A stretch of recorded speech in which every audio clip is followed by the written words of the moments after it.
I'm Matt Gelka in Washington, where the White House is reportedly on the verge of asking Congress to codify some very steep budget cuts.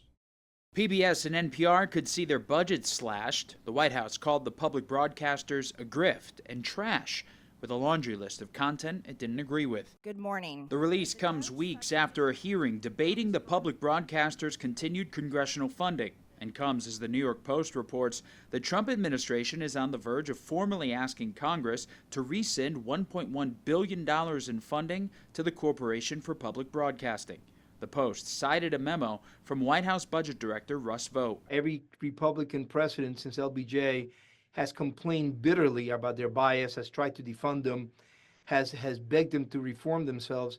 They haven't done so. They're brazen. The memo reportedly cites anti-conservative bias as a reason for wanting to rescind the funds.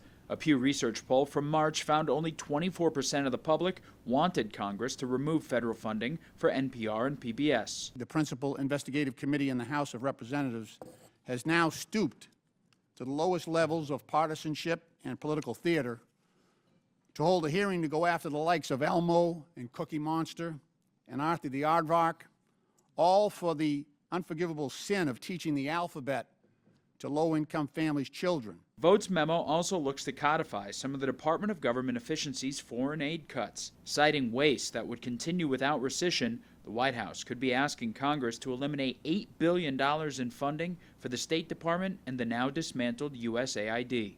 NPR gets about 1% of its total funding from the federal government, and PBS gets about 15%. But the cuts could hit local stations harder, forcing some of them to close.